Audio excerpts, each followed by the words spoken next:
Good morning, everyone. Welcome to Talking Horses. Jonathan Kinchin, Andy Serling. As we close out the week here, we are on the turf for the stake and the fourth race. Fifth and Fourth ninth are race, off. yeah. Yeah, the two sprints are off, and they've moved the fourth to the outer. Yes. Yes, we can only run sprints on the outer course, so that's why those races were scheduled for the inner. But we are fast, and the turf is good.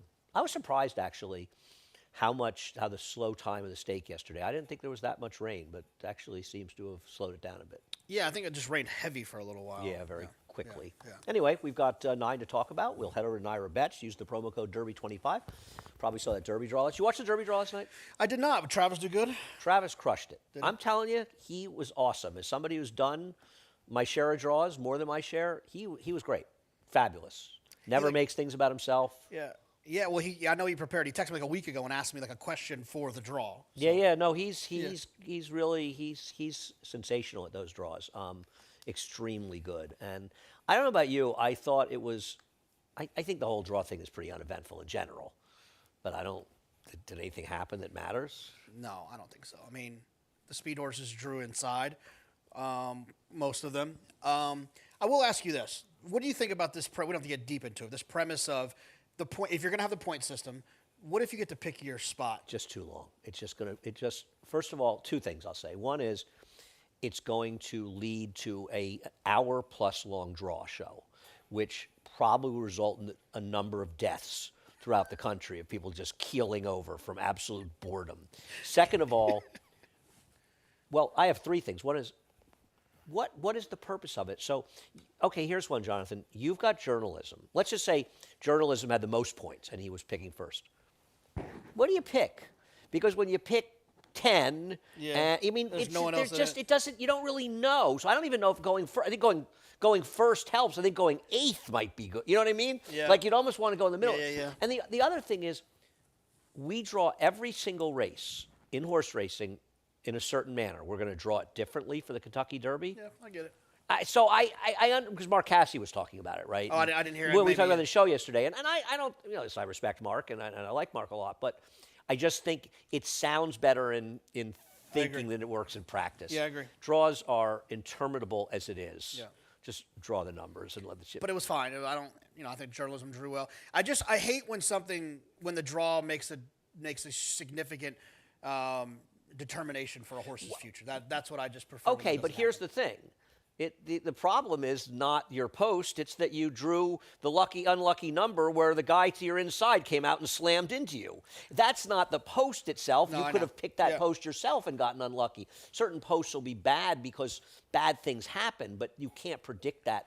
And I mean, let me put it this way. How many times after the Kentucky Derby do you recall any conversation saying, boy, if this horse had drawn... Looking at Lucky. Where did he get? The one. Did he get the one? And he got eliminated. That was probably the only one I can really think of.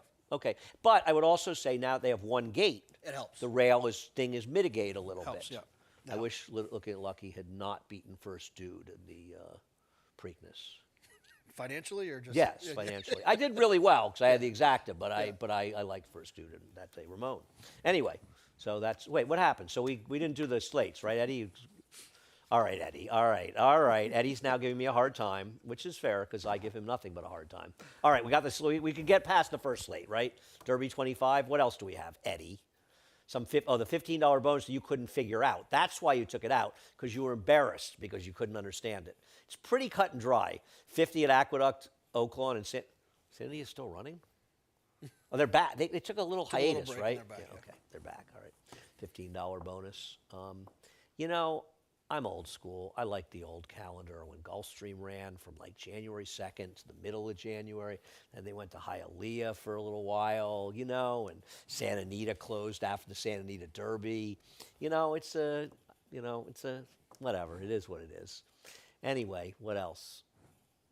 Cross Country Big Five. Eddie loves the Cross Country Big Five. 3 at Oakland, 2 at Aqueduct. You and I will be on for about an hour together, I think, today. Just warning people I'll be hosting today, so be forewarned. We are on from 1 to 6:30 on FS2. Race number 1 at 1 1/8. I'm going to start with a replay of... Did we lose graphics, Eddie? There we go. OP Firecracker, who's currently 8-5.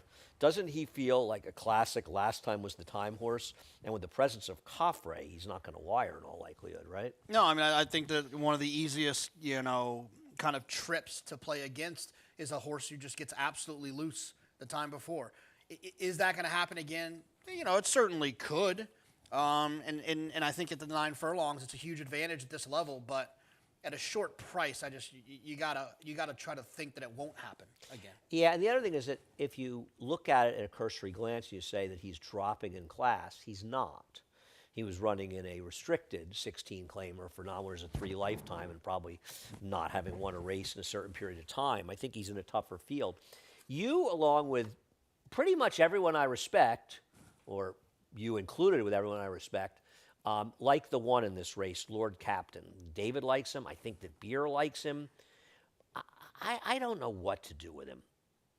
So it's one of those situations where it's less about liking Lord Captain and more about that I feel like the 2 and the 5 are going to hook up. They both had red coded fractions on time form. If you're not familiar with time form, you're listening, the red means they went fast. So they're supposed to hook up. Now I thought the 5 was faster. Didn't you think Coffray was faster? No, I thought it was faster. But and he's drawn outside, so he's going to be able to put pressure. And it just felt like it was going to set up. And when looking for a closer, if you draw a line through that bad race last time, or the last 2 bad races, and you get back to some of those deeper races, he can absolutely. For sure. No question about it. Now, he does not have much speed.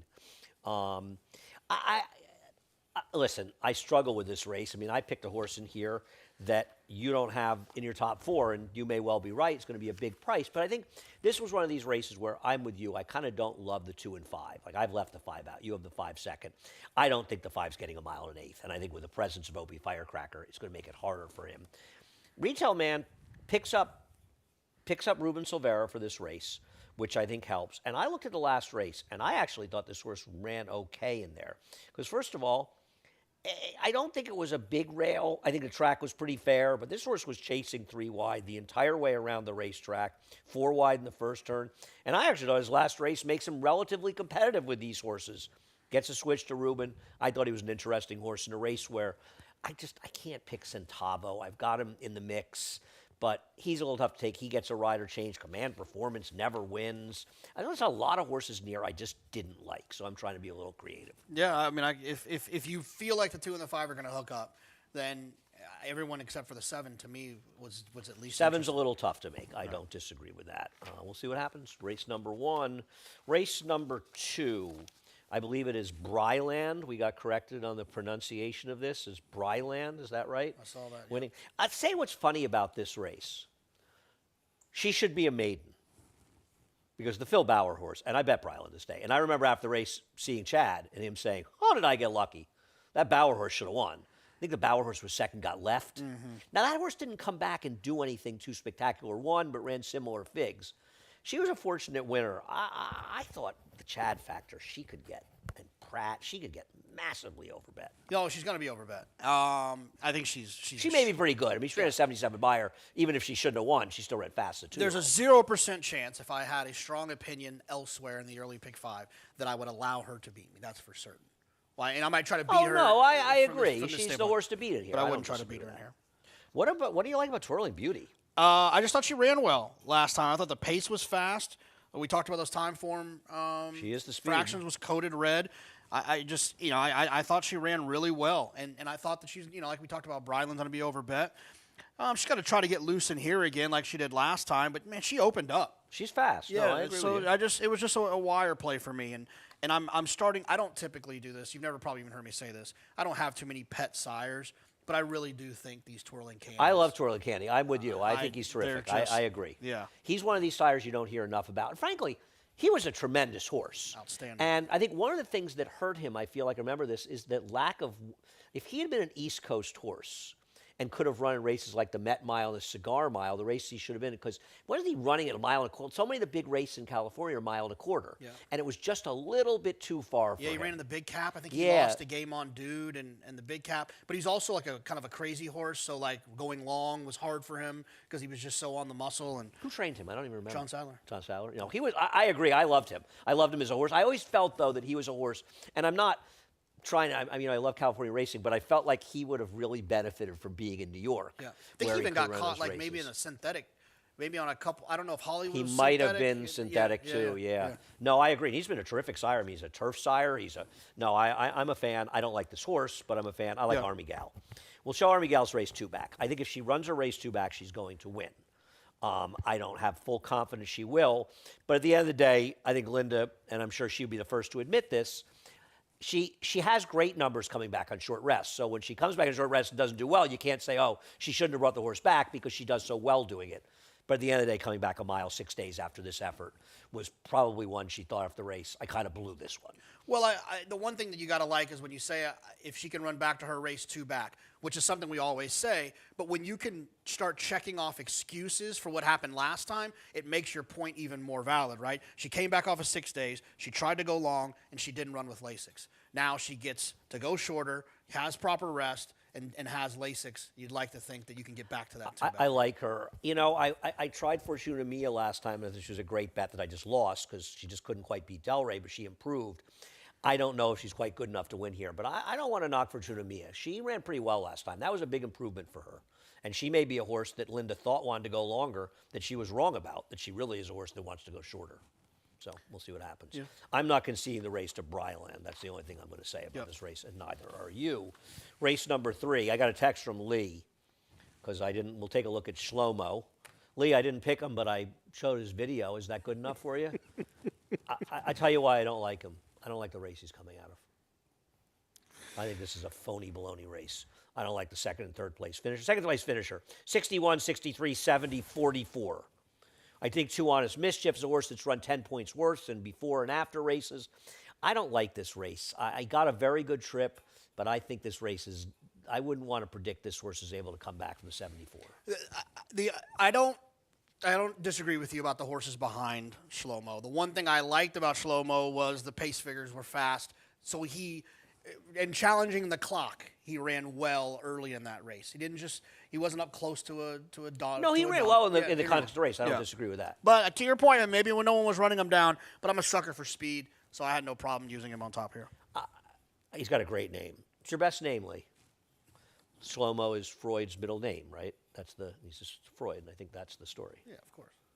Lee and Freud actually were very good friends. They went to high school together. I don't know if you know that. You would think that it would have helped Lee, but it hasn't. Run and Score, the 4, who I have second, you have fourth. He is, we'll show his last race, I think, at Laurel. He is, in a lot of ways, the horse the race centers around because he's run figures recently that are better than these, albeit going longer, but he's run well going shorter. But I think the question with him is how confident you are that he's going to bring this out-of-town form as a New York bred. I feel like I find very often these New York breds that run out of town and run well, when they finally bring them to New York, they underachieve. Does that seem reasonable? Yeah, I'm trying to think what the science would be behind that thought. Maybe it's just they're one race too late. They're good race. I don't know. I don't know. It's running out of town. It's trainers that are more comfortable running out of town that don't run here that often and come here. So I don't really know. But, I mean, you don't like him. You like him less than I do. I'm scared of him. Yeah, I mean, I just was the price thing for me.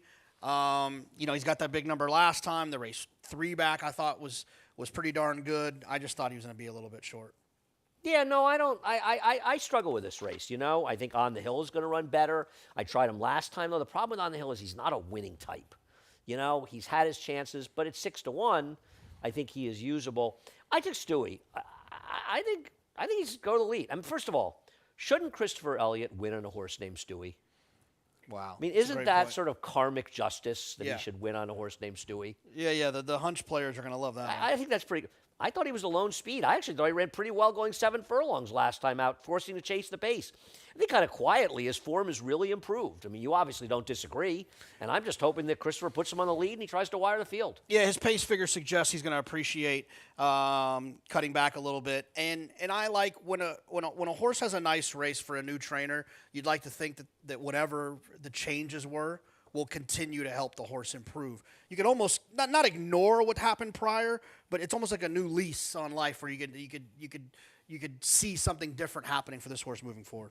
Yeah, I took a shot. I thought this was a very, very competitive field. I thought any of the 1, 2, 3, the 2, 3, 4, 5, 6 could all win. I really didn't. I didn't. I hate to say something nice to Lee, who somebody must have shown him the remote control, turned the TV on for him because apparently he's watching. Race number 4 is on the turf and moved to the outer turf course. So let's start the conversation with Courtly Banker. Is Courtly Banker really going to be 6-1 in this race? Now, this race was a bog. I don't know if you remember this day. This was the last turf race we ran. It was pouring during the race, chewed up the hell up out of the course. I think he's gotten a series of mediocre trips since these races in Saratoga. I'm on the fence to how good he is, but he got pretty good. Is he really going to be that big a price? Yeah, I had a hard time with him. Excuse me. No, you're all right. I had a hard time with him because he'd run so well, and then just really dipped off in his last 2 starts. And look, he got a break He after got wide that. trips after that, though. Yeah. He got a very soft trip in this race. I think nobody was closing. You know what I mean? Yeah. It's a bit of a phony race. Yeah, I mean, look, I thought this was a tough race. Looking, if I'm not mistaken, this is the first leg of the pick 6 too, so it made it a little bit tricky. Yeah, right. Yes. it's Yeah, 9 first leg races. of the pick 6. I would want to use the 4. I would have to spread here, and often if I feel like I need to spread in the first leg of the pick 6, unless there's a carryover, that means I'm supposed to play the pick 5. Yeah, I agree. This is a tough race. Now, we both picked this horse, Smooth Breeze. Will show finishing second in the Central Park. I will say, I thought this horse got an absolutely ridiculous trip last time out in the Colonel Liam. I mean, he was out there with no cover, 3 wide the whole way around the track. I will forgive his last race. The race was wired. This is a horse that was running races competitive with these as a 2-year-old. His maiden race, honestly, it's close as arguably his best race. And that was as a 2-year-old. If he can improve off of that, he ran into Zulu Kingdom in those horses, and then he ran into that in that Central Park. I thought he ran really well. I just completely ignored that last race. I mean, He had an outside the impossible fact trip. that he, I yeah, think he just was exactly. like out in no man's land the whole way. So I really want no part of him at Gets all. Lasix, blinkers off, just a lot. You got to think this horse is going to run well. Let's talk about some others in here. What about Paddock Pastor getting a switch to Amelia Green? I think if you're leaving horses out, you're doing it at your own peril. Yeah, I mean, look, you feel like a little bit like there's a class issue here. I agree with that. But the races that this horse ran, They're competitive. they're not. these. Yeah, exactly. So if there's an improve here, you're probably going to be a little overbet with Irad showing Yeah. up. But can absolutely win. I didn't want to get beat by this horse. What about the 6 Royal Brown, who I bet last time, and I think was right? This horse was really improving at the end of last year. I thought both of those races were pretty good, the last 2 races. I know a lot of people looked and said, maiden, a 30 claimer at Meadowlands, it must have sucked. That was actually a very strong race, which is why I liked him last time.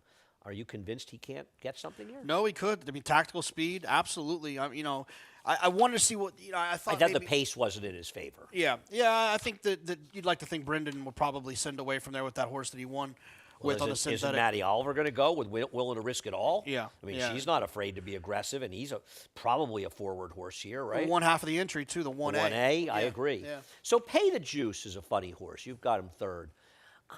I just feel like I don't want to make too much of a Gulfstream race. He ran against Dream On, who's obviously very good, won the stake yesterday. I'm waiting for him to get good, and I wish he had drawn it inside. I worry the post is going to compromise him. I just tried to make a couple excuses. The last time he was wide, Gulfstream. Sometimes they just don't run down there. And He was bad, but he didn't have a great trip. But I thought he showed a ton of talent doing something I didn't think he wanted to do on debut at Saratoga in that turf sprint. I thought he ran really well He did. in there. Showed some He talent. got a lot of pace, though, but Yeah. he did run well. So that was really it. And then Dream On, who beat him at Gulfstream, has On turned the out to be stake pretty yesterday. damn Got good. a Yeah. great ride by Javier, actually, because he didn't make the lead, and he saved all the ground and got up. That race, yesterday's stake, collapsed at the end, where like the entire field. In fact, because I bet the Barclay Tag horse, who was done top of the stretch, I think he only lost by like a length.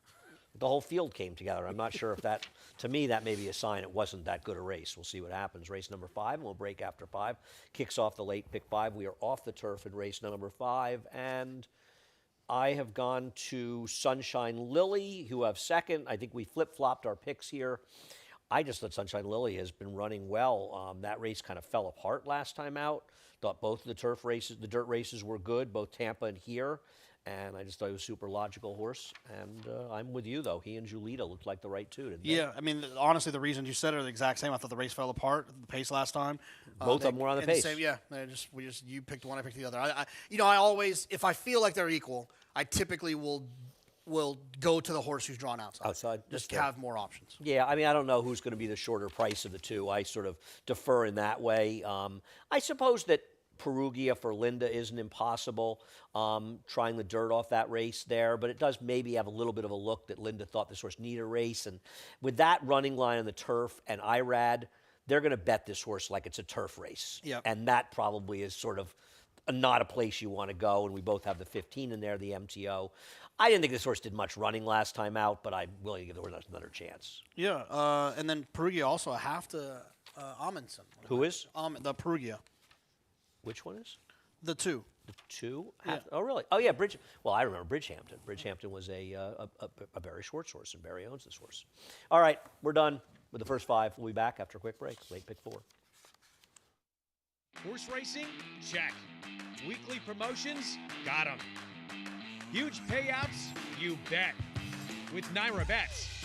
Download the app today and bet on any track, anywhere, anytime with live HD horse races, betting tips and tutorials, expert picks, and more.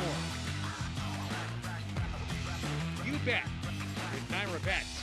Join now for a new member bonus at NairaBets.com.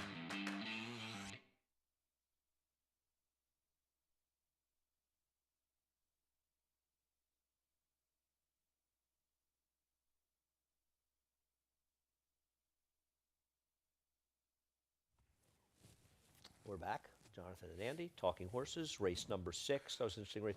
There's a horse in the race, Lady Louie. It reminds me, when I was a kid in Saratoga, in the handicapper for the Saratoga Harness Track was Lucky Louie. There you I go. always looked at Lucky Louie's picks. Was he good? I don't remember. It was a long time ago. It was the 70s. It's a long, long time ago. I spent a lot of nights at Saratoga Harness, let me tell you. A lot of nights. All right, race number 6. What are we doing? K-Cup. You've got K-Cup on top. They scratched off the turf yesterday. I mean, I have no argument. This is a horse to beat. Oh, I love this horse in here. Love. Yeah, love. It frustrated me that the cornucopian race scratched down. I thought, a little double single and a pick 5, hit it a couple times here. This horse ran so well on debut, then got the time off. Jorge Abreu has no issues getting horses ready off of long breaks. That's why he has horses run so well first time out. I think this horse is going to run really, really well. It's drawn well. There doesn't seem to be like there's any monsters in here. Should take another step forward. I thought this horse ran extremely well last time. Bringing back Scottish Lass, is that her name? The winner of the Frizette. She's coming back on Thursday. She looks pretty good in that spot, though. I don't understand why Jose Lezcano's not riding her, but that's the game. I have absolutely no problem with this horse. I agree with you. This horse is way the horse to beat. But I do like Dear Moon. Dear Moon looks like the classic Linda Rice horse. Now, I know we talked about the race, and that's the race we said. The race fell apart, and that's true. But, I mean, the rider asked this horse just had no speed. And you see that with Linda Firsters. And a lot of times they have a lot more speed the second time. Was really running. I mean, this horse was running at the end, more than just the race coming apart. And I thought this was a very dangerous horse second time out. Nothing against K-Cup. Totally agree with everything you said. I think he's very, very much the horse to beat. I want to bet him. How about the Firsters here? Do we know any ideas? I mean, the one who's got the best pedigree is Munnings Express, and Tom Morley trained Freudian, the dam. It's turf and dirt. Is it a little more turfy? It's close. Let me see here. Where am I at? Yeah, a little bit more turfy. Eddie the Great. Eddie the Great, turf sprinter. Yeah. Nothing special. She was actually a little bit better on turf than dirt. The thing about it is Linda doesn't have great numbers with first-time starters, but I think throughout her Easily in the career, race. she hadn't had a lot of $325,000 type first-time starters either. Probably So I fair. think that it kind of skews the numbers a Well, little she bit. can win with a firster. Yeah, I mean, yeah, to yeah. suggest, I think a lot of times Linda doesn't win with firsters on purpose. Oh yeah, she's not trying to. Yeah, I mean, it's more that. I think, yes, obviously she has more lower level horses. Some of these races tough, but a lot of times the horses just need a race first time out. And I think in the long run of racing, cranking them up to win first time out probably is, I mean, it's one thing if you have a really good horse and you have a reason to get somewhere. It's another thing in general. I mean, back in the day, I remember Nick Zito never won with firsters, and he certainly won his share of derbies. Yeah, I'm just guessing you've got a George Weaver firster that could be dangerous that Pratt's riding. You got a Mott firster or Bernardini. You don't see a lot of Bernardinis anymore, do you? No, not many. He should have run as a 4-year-old. He would have been a great 4-year-old. I think Bernardini is one of the forgotten good horses of the last 25 years. Yeah. I think probably because one of his shining moments came in a weird way. Right, yes. Were you there that day? No.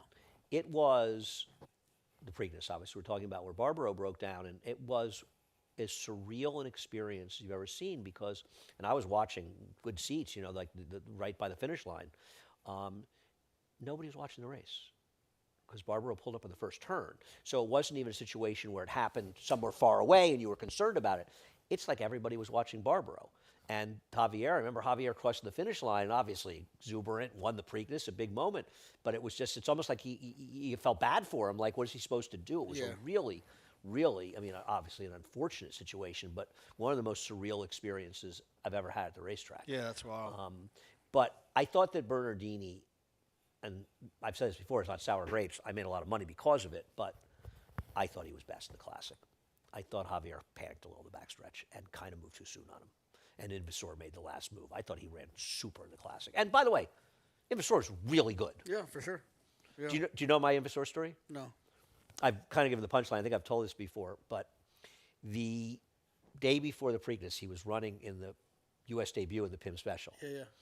And my good friend Andy Beyer was doing a seminar. And Andy went into a long speech about how you should throw out Invasor coming in from Dubai and, blah, blah, blah, all the Dubai crap and all this stuff and throw him out. And I went to him after the thing and I said, I don't like Invasor either. I think he beat Wandering Boy, who I loved. And I said, I don't like Invasor either, Andy, but you just gave an impassioned speech about a horse that's 6 or 8 to 1. What is the upside of that? Of course he wanted to pay $15, right? Great moments in Bayerdom. Anyway, interesting sixth race. We'll see what happens. We went with Experience, race number 7. I don't know if you noticed there's a few scratches in race number 7. Okay, I get it. I understand. Nobody expected to see Cornucopian in here. You could have run one of the two, Rick. One of the two, could help us out a little bit, We could always use a little help. I will say something. This horse is good.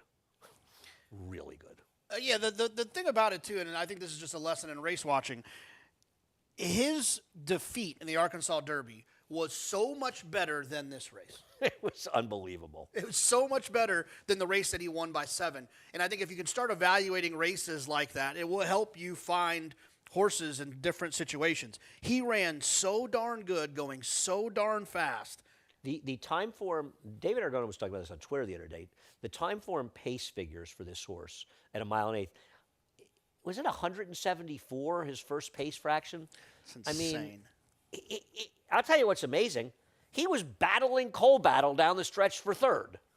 Now, I think the one thing, if you have a concern, is could that race have taken something really out of him? Yeah. Because he ran an unbelievable race in defeat. I mean, you're right. That's the kind of race, Jonathan, that if you're teaching a course on handicapping and you're talking about pace meltdowns and you're talking about the effects of pace on horses, this is the kind of horse you should show because he had every right in that race to lose by 30 lengths and still ran okay. Don't forget, it was his first race going from 6 to 1 1/8 A month later. No, it was... yeah. Now, I heard the connection say something about using this as a Preakness prep. Please, guys, please don't run him back in the Preakness. Well, I think a lot of that's going to have to do. There's a lot to make a determination. What about for the that. Woody Stevens? Well, yes. Well, Grade Goal 1. Oriented, who is their other good one, who broke his maiden in California. He's running on the undercard of the Derby. So if he wins impressively. Oh, is he running? Okay. Yeah, he's running in just an allowance race. And then you got to see what happens with Matticat Road, who's running in the Pat Day Mile. He's better than Matticat Road. I agree. But they're going to probably try to put these horses in different spots. I would imagine that Cornucopian or He's the Goal Oriented will go to the Woody Stevens. One of them will goal go to the Woody oriented. Can't Stevens. be better than this horse. He's good. Is he? Good. This horse. I think he was like knocking on the triple digit door if he didn't get triple digit first out. This guy is quite a. I'll tell you something though. I think Garamon's going to run okay in here. I just don't think he can overcome the pace advantage and the talent level of Especially in Cornucopian. this group, I th- with the if it was of a horse trained by someone other than Bob Baffert who tries to get too cute, then he could open up the door. But this horse is going to absolutely open up. Is there any chance Bob would make the trip? He was at Churchill last night. Might have popped up. He was like, he actually, I saw him in the draw. He was actually impersonating Steve Bick. He was getting on camera during the interviews behind other trainers. That's Steve Bick's role. I mean, that's one of the most shocking things ever, that somehow the Bickster did not get himself on camera during the draw. It's a great failing for a man who spends his entire life trying to get on camera. I think Garamon's a good horse. I just think he's meeting a better No, horse I do here. too. And I think Mike Matoli's no bum either, by the way. In a full field, Garamond could have a chance in this race. In this race, he's not going to but not with just these three horses. Yeah, looking forward to seeing him run, obviously. Would have preferred it in a slightly bigger field. Guys, race number 8, we did lose a couple of horses, including a horse of a player I thought in Love Cervere coming out for Christophe Clement. You and I agree in this race, though. Let's start with Laurel Lynn. I put her first as the replay. I'm not. I mean, I know these horses are the 2 favorites. I think they're the horses to beat, Jonathan. No, I do too. I don't have anything against Laurel Lynn. I just thought maybe that I was getting a little cute that Virgin Colada could maybe creep up and you could sneak in a little 3-1. I still think that some of the opulent restraint money is going to keep coming, the money that she's taken throughout her career. And so I was just hopeful I would get a nice little sneaky number with Virgin Colada. And I think Virgin Colada is one, she's been her own worst enemy, but sometimes when they grow up a little bit, they stop that. Yeah, let's just finish talking about Laurel and we'll talk about Virgin Colada as the next replay. I know that Laurel Lynn got a good trip. I've been very impressed with both the races she ran. I thought she was good last fall. I know she was 4-1 last time. Should have been favored. I think she's very, very, and she draws a lot better. Now, obviously, a couple scratches helped the 9, but she still draws a lot better. Now, as far as Virgin Colada, it's a funny situation because this race, she was very fortunate, right? Because she rode a gold rail. Major players were taken out by the instant top of the stretch. Now, the winner benefited even more than she did because she never had to leave the rail when that happened, and she did come off in the stretch, but she had a good trip. The funny thing about this is that Scythian, the horse that beats her here, I don't know how well you remember this, but she completely took her out of the Breeders' Cup Juvenile Fillies Turf, which is a mouthful, by the way. Can we just start calling that like something? I was watching, I was playing in the BCBC, and I bet all of my money on the Coolmore horse, so I don't even know what happened behind it. I hadn't, I'd be honest with you, I hadn't, and I don't even know how that Chad was as aware of it either because I texted him. I watched the replay of it last night, and I texted him. I said, geez, I didn't realize how badly she was taken out of the race. I mean, she was I'm not saying she's going to win, but she was completely eliminated in the first turn by Scythian. Wow. Who sort of, kind of her undoing in that race. So I don't really have a problem with that race. And I think listen, I bet Totally Justified when she won. I was a little bit lucky to win. Now, I'm not sure Raining Flower shouldn't have won the race anyway. Yeah. But I think she's pretty good for Colada, and I like her too. Yeah, it's a price thing for me, though. Don't get me wrong. I just think Laura Lynn's going to be bet pretty heavily with undefeated. Over if Chad for Brown, some Flavien reason Prat the horse? price is close, or they're like sitting on they're top 5 of each to 2 other. and 2-1. Yeah, but I don't. There's some scratches though. I think that could change some of that. I have trouble believing that Chad Brown and Flavien Prat are going to be a price, and we'll look at Opulent Race, who's Chad Brown and Irad Ortiz. I got to tell you, I hope she runs well. I'm friendly with Peter Brandt. I'd love to see her run well. Her dam won this race. I'm not impressed. I thought the Chelsea Flower was not that great. She was sort of barely held on. Last time out, listen, Nitrogen is terrific, and she's the best 3-year-old filly right now that we've seen. We'll see if she does at Churchill and does going forward. I've just been kind of unimpressed. Yeah, well, the first race, right, when she was odds on, fastest, 2-year-old turf horse that Chad had, Buzz. That Raining Flowers and Good Long Cry. That was the best filly maiden race that we had. That was a great ride. Oh, you're just being nice to Good Long Cry because otherwise your buddy Reagan will have a Good Long Cry. And then she came back and she won 2 races. Life is a big Good Long Cry, isn't it? Yeah, he's allegedly he's coming to the Derby, not going to the Derby, coming to the Derby. I don't know where he stands now. Really? Yeah. Is there a Sacred Wish is running? So. Oh, okay. In the Derby? Yeah, in the Derby. They got her in. She's on the AE. I've just been a little disappointed with her. I hope she I runs agree. well. But she just could not a jump big up fan. though. Like you never know. I think she's going to be ridden aggressively today. I think she might be a horse that needs a lead, but it's hard to see burner account not going. What about Candy Quest? I mean, she got a pretty good trip last time. She's not that bad. I don't know. Think she can't be a factor here? I don't know what to do with her after running 3 times at Gulfstream, because I don't really know. I don't consider this a turf course. I'm not sure what I consider it. She's just one of those horses where it feels like the top 2 have to both not show up for her to win. And if I'm gonna go that way, then give me a horse like Italian Soiree or something. I don't think Italian Soiree is impossible here. No, I don't either. I don't think she's impossible at all, actually. She ran well in the adjustment. I think she's better off in this field on the turf than on dirt. I think she's definitely a player in here. Looking for the memories of Silver. John Stewart won this race last year with Sweet. What's her name? Rebecca. Sweet. She won the other day at Keeneland. Yeah. He should have been put up, by the way, in the Jenny Wiley. Yes. That was ridiculous. Yeah. They didn't even have an inquiry on it. I mean, there were a couple of incidents at Keeneland when I think Aragon had a great tweet where he said, like, what are the stewards doing during the races? Because, I mean, like, there was, they're not having inquiries in grade 1s when the horse comes out 5 past. I saw Louis' comment. Now, he rode the horse they left up, and it tipped you jogging. Well, I didn't really come out that much. Really? Did you look at the head on? Dude. Race number 9 is off the turf, and my problem with Motel Patel and the 4-roofer is, aren't these horses going to be on top of each other in here? Yeah, but you And got Motel Patel's half is an ex-Chris Hartman, which I don't like either. one of them could get loose, and my third horse I think is really fast too. I'll spin that tail eventually. I like the horse of the turf. Yeah, I was gonna. Yeah, That's why I didn't want to stay with this horse, because even though it may run, I thought this horse was very I picked him on top on the turf. Me too.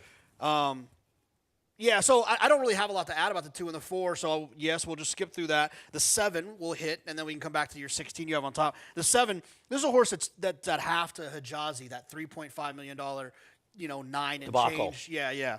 But there's obviously some speed in this family. This horse can run. So if they can pop away from there, could be dangerous. So But the I sales wanted to work keep, was okay. 10 and a 5th last time. It was a year ago, so I don't know what it means. No, I'm not. I just feel like horse like that. I don't think that horse was going to be 8-1, and I think that horse is going to get bet. They're also going to bet Leon Blue, and I think the key to this race is just to bet against Leon Blue. Yeah. Because you're just betting against a horse that's much more turf meant, and you almost wonder if maybe Mel Giddings thinks, I need to get a race of this horse anyway, so I'll run the horse and get back on the turf and see if he can run on the dirt. Yeah. I don't like horses like that, but I do like Kings and Queens a little bit. Not a lot. I just felt like this horse took a little bit of money in a tough maiden race. Don't forget, Counter Move was odds on last time out. The winner, Attorney Way, was an impressive performance for John Kimball. The 3rd place finisher came back with a big effort. So it's been gelded since then. Draws outside, which I like. And I thought this was a little bit interesting getting it off the AEs. That was really all my thing. And even Toga Dan I threw in. I'm not even sure why. Because I just worried about the 2 and 4 getting too involved. Yeah. And I didn't see anybody else because I don't want the 9. And so I threw him in as well. Sort of guessing. There it is. All right, we're done. Head over to Naira Bets. Use the promo code Derby25, and we will match the $200 your Derby, $200 your initial deposit and give you the $25 bet. You going to the Derby? Yeah. Oh, you are. I'm not going this year. I've been 3 the last 4. I am staying here. When are you going? Wednesday. Nice. Have fun. Yeah, a little Lexington first, and then. Oh, okay. The weather forecast is good for Friday and Saturday. It got warmer. It was going to be freezing cold. I saw it's the mid to high 60s It's now. supposed to rain Friday. But Thursday. Yeah, but it's Thursday night-ish when I saw it Let's last. take a look at the keeps phone. changing. Let's have a look Let's take a look where we are on the phone. because it keeps changing. Yeah, well, look at Louisville. I know you're excited by this. Move this thing to the next one there, Eduardo. It says We have Friday. a $50 bonus, $50 each in Aqueduct, Oaklawn, and Santa Anita. Opt in at Naira Bets. Oh, you're right. It changed. You're right. It did change. It's saying it's supposed to rain a bit late Thursday. Nah, it's a little bit of rain, so you never know. Saturday looks good, though. Saturday looks good. And we prefer derbies on fast tracks. What else do we have? Eddie, Cross Country Big 5, 3 at Oaklawn, 2 here, and 1 to 6:30 on FS2. Jonathan, you are starting early. We will overlap from 3 to 4. I look forward to that. And everybody have a great day. Chris Griffin is up with a reprise of Scratches and Changes. Horse racing? Check.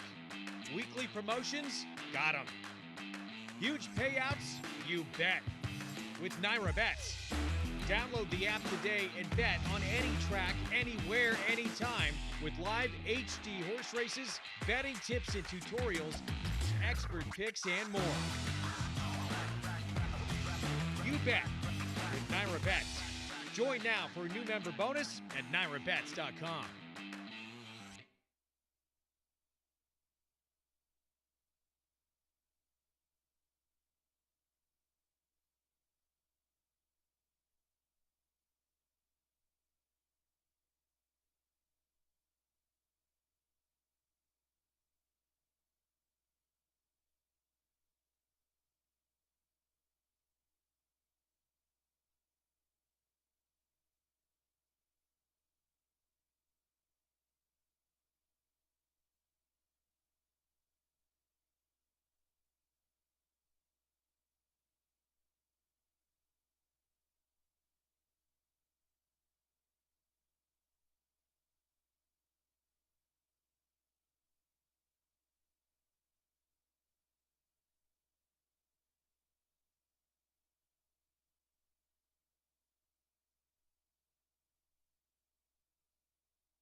Hello, ladies and gentlemen, and welcome to Aqueduct. At this time, we ask you to please rise, remove your caps as we honor America with the playing of the national anthem.